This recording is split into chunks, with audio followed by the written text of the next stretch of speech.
അനിഷ, ഇപ്പോഴും രക്ഷാപ്രവർത്തനം ഇപ്പോഴും തുടരുന്നുണ്ട്. ചില ഫയർഫോഴ്സ് ഉദ്യോഗസ്ഥരോട് നമുക്ക് ചോദിച്ചോക്കാം, സാർ എങ്ങനെയാണ് ഇപ്പോൾ അവർക്ക് ഇപ്പോൾ സംസാരിക്കാവുന്ന സാഹചര്യം സ്വാഭാവികമായിട്ടും ഇല്ല. എന്തായാലും നമുക്കറിയാവുന്നതുപോലെ രക്ഷാപ്രവർത്തനം ഇവിടെ തുടരുന്നു. അല്പം മുമ്പ് പറഞ്ഞതുപോലെ ചിലരുടെ ശരീരഭാഗങ്ങൾ ഈ ഭാഗത്ത് ചിതറി വീടുവെന്ന് നാട്ടുകാർ നമ്മളോട് പറഞ്ഞു. രക്ഷാപ്രവർത്തനം നടത്തിയ പലരും അത് പിന്നീട് അധികൃതർക്കൊപ്പം ശേഖരിച്ച് മെഡിക്കൽ കോളേജിലേക്കും മറ്റും കൊണ്ടുപോകുന്ന സാഹചര്യം ഉണ്ടായിരുന്നു. മരണം സംബന്ധിച്ച് 3 പേരുടെ മരണം സംഭവിച്ചതായിട്ടാണ് നമുക്ക് വിവരം ലഭിക്കുന്നത്. അത് സംബന്ധിച്ച പേര് വിവരങ്ങളും കാര്യങ്ങളും ഒക്കെ തന്നെ ജില്ലാ ഭരണകൂടം സ്ഥിരീകരിക്കേണ്ടതുണ്ട്. എന്തായാലും വലിയ രീതിയിൽ ഞെട്ടിക്കുന്നൊരു സ്ഫോടനമാണ് ഇവിടെ നടന്നത്. ഞാനിപ്പോൾ നിൽക്കുന്ന ഈ സ്ഥലത്ത് വലിയ രീതിയിലുള്ള ജനങ്ങൾ ആശങ്കയിൽ ചുറ്റും നിൽക്കുന്നത് കാണാം. ഈ നിൽക്കുന്ന സ്ഥലത്തിന് ചുറ്റും, മുണ്ടത്തിക്കോട്ടിലെ ഈ പാടശേഖരത്തിന് ചുറ്റും വലിയ രീതിയിലുള്ള ആളുകൾ ആശങ്കയോടുകൂടി നിൽക്കുന്നത് നമുക്ക് കാണാം. എന്താണ് സംഭവിച്ചതെന്ന കാര്യത്തിൽ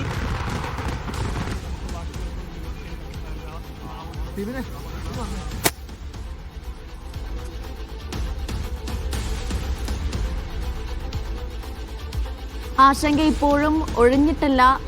രക്ഷാപ്രവർത്തനം അതീവ ദുഷ്കരമാണ് എന്ന് നമുക്ക് ദൃശ്യങ്ങളിൽ നിന്ന് തന്നെ വ്യക്തമാക്കാം. ഏതാണ്ട് 3:30 കൂടി ഉണ്ടായിരുന്ന അപകടമാണെന്നാണ് മനസ്സിലാക്കുന്നത്. വെടിക്കെട്ടപുരയിലാണ് സ്ഫോടനം നടന്നിരിക്കുന്നത്. തിരുവമ്പാടിക്ക് വേണ്ടി വെടിക്കെട്ട സാമഗ്രികൾ നിർമ്മിക്കുന്ന സ്ഥലമാണ് ഇത്.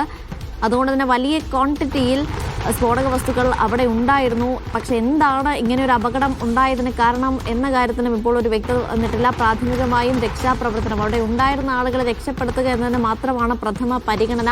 അതിനുള്ള നടപടികളാണ് ഇപ്പോൾ പുരോഗമിച്ചുകൊണ്ടിരിക്കുന്നത്. സാധാരണഗതിയിൽ 40ഓളം പേർ ജോലി ചെയ്തുകൊണ്ടിരിക്കുന്ന ഒരു സ്ഥലമായിരുന്നു എന്ന് മനസ്സിലാക്കുന്നു. നാട്ടുകാർ പറയുന്നത് പ്രകാരമാണെങ്കിൽ ഈ അപകടം നടക്കുന്ന സമയത്ത് 30-ലധികം തൊഴിലാളികൾ ഈ സ്ഥലത്ത് ഉണ്ടായിരുന്നു.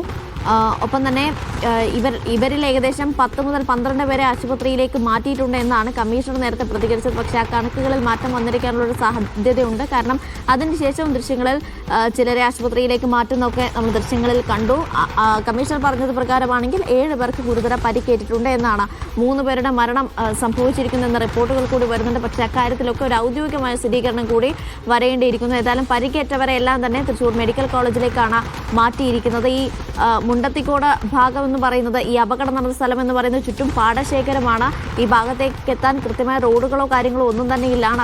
അതാണ് ഒരുപക്ഷെ ഈ രക്ഷാപ്രവർത്തനത്തിന് വലിയ ദുഷ്കരമാക്കി മാറ്റുന്നത്. ഈ ആംബുലൻസിനായാലും ഫയർഫോഴ്സിന്റെ വാഹനത്തിലായാലും അങ്ങോട്ടേക്ക് എത്തുന്നതിൽ, ഈ അപകടം നടന്ന കൃത്യമായ ഒരു പോയിന്റിലേക്ക് എത്തുന്നതിൽ ഒരു തടസ്സം നേരിടുന്നുണ്ട്. അതുകൊണ്ട് JCB ഉപയോഗിച്ചൊക്കെ അവിടെ ഒരു വഴി നിർമ്മിക്കാനുള്ള ശ്രമം നാട്ടുകാരുടെ ഭാഗത്ത് നിന്ന് പുരോഗമിക്കുകയും ചെയ്യുന്നുണ്ട്. ഈ അപകടം നടന്നതിന് ശേഷം ആളുകൾ കരുതിയത്, പ്രദേശവാസികൾ കരുതിയത് വലിയൊരു ഭൂകമ്പം ആണ് അവിടെ സംഭവിച്ചിരുന്നത് എന്നാണ് ആളുകളൊക്കെ കരുതിയത് എന്നാണ് അവർ പറഞ്ഞത്.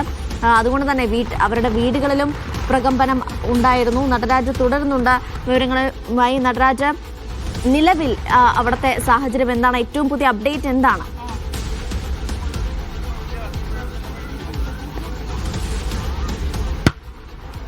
ഏതാണ്ട് 1.5 മണിക്കൂർ മുമ്പാണ് തൃശ്ശൂരിലെ മുണ്ടത്തിക്കോട്ടിൽ തിരുവമ്പാടി ക്ഷേത്രത്തിന് തൃശ്ശൂർ പൂരത്തിന് സാമ്പിൾ വെടിക്കെട്ടിനായി തയ്യാറാക്കിയിരുന്ന വെടിക്കോപ്പുകൾ പൊട്ടിത്തെറിച്ചത്. ഇവിടെയാണ്, മുണ്ടത്തിക്കോട്ടിലാണ് ഇത്തരത്തിൽ വലിയ രീതിയിൽ വെടിക്കോപ്പുകളുടെ നിർമ്മാണം നടന്നിരുന്നത്.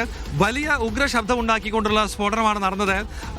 അതുകൊണ്ട് തന്നെ നാട്ടുകാർ ആദ്യം പല സ്ഥലങ്ങളിലും പ്രകമ്പനം ഉണ്ടായപ്പോൾ നാട്ടുകാർ കരുതിയത് പല ഭാഗങ്ങളിലും ഭൂചലനം സംഭവിക്കുന്നു എന്നുള്ളതാണ്. പക്ഷേ പിന്നീടാണ് ഇത് മുണ്ടത്തിക്കോടിൽ പടക്കശാല, അതായത് തിരുവമ്പാടിയുടെ പടക്ക നിർമ്മാണം നടക്കുന്ന സ്ഥലത്ത് പൊട്ടിത്തെറിയാണ് എന്നുള്ള കാര്യം അറിഞ്ഞത്. ഇപ്പോൾ ഇവിടെ പൊട്ടിത്തെറിച്ച പടക്കത്തിൻ്റെ ചില ഭാഗങ്ങളൊക്കെ പോലീസുകാർ ശേഖരിക്കുന്നതാണ് നമ്മൾ കാണുന്നത്. പല ഭാഗങ്ങളിലും ഈ കഷ്ണങ്ങൾ വീണിട്ടുണ്ട്. എത്ര കഷ്ണം കിട്ടിയില്ല സാറേ? ഏതൊക്കെ ഭാഗത്തു നിന്നാണ്? പല ഭാഗത്തുനിന്നും ഈ പൊട്ടിത്തെറിക്കുന്നത്, ഈ ഭാഗത്തേക്ക് തെറിക്കുന്നത് കൊണ്ട് മാധ്യമപ്രവർത്തകർ ഉൾപ്പെടെ നമ്മളോടൊക്കെ തന്നെ ഇവിടെ നിന്നും ഏതാണ്ട് ഏറ്റവും കുറഞ്ഞത് 200 മീറ്ററെങ്കിലും ദൂരെ മാറി നിൽക്കണമെന്ന് പോലീസ് ഇപ്പോൾ നിർദ്ദേശിക്കുന്നുണ്ട്. ആവശ്യം അവിടെ വിസിലടിച്ചുകൊണ്ട് പോലീസ് ആളുകളെ മാറ്റുന്നതിന്, അവിടെ പോലീസ് വിസിലടിച്ചുകൊണ്ട് ആളുകളെ മാറ്റുന്നതാണ് നമുക്ക് കാണുന്നത്. ഈ ഭാഗം ഒരുപാട് പേർ ഈ വാർത്ത അറിഞ്ഞ് ഈ ഭാഗത്തേക്ക് ഇപ്പോൾ വന്നുകൊണ്ടിരിക്കുന്നുണ്ട്. അതുകൊണ്ട് തന്നെ ആളുകളെ നിയന്ത്രിക്കുക എന്നുള്ളത് വളരെ പ്രധാനപ്പെട്ട കാര്യമാണ്. അതുകൊണ്ടാണ് പോലീസ് ഇപ്പോൾ ഇവരെ ഇവിടെ നിന്നും മാറ്റാനുള്ളൊരു ശ്രമം നടത്തുന്നത്. ഇപ്പോൾ ദൃശ്യങ്ങളിൽ നമുക്ക് കുറച്ചുകൂടി വ്യക്തമായി കാണാം. ആ ഭാഗത്തുള്ള മരങ്ങളൊക്കെ തന്നെ സ്ഫോടനത്തിൽ കരിഞ്ഞു പോയിട്ടുണ്ട്.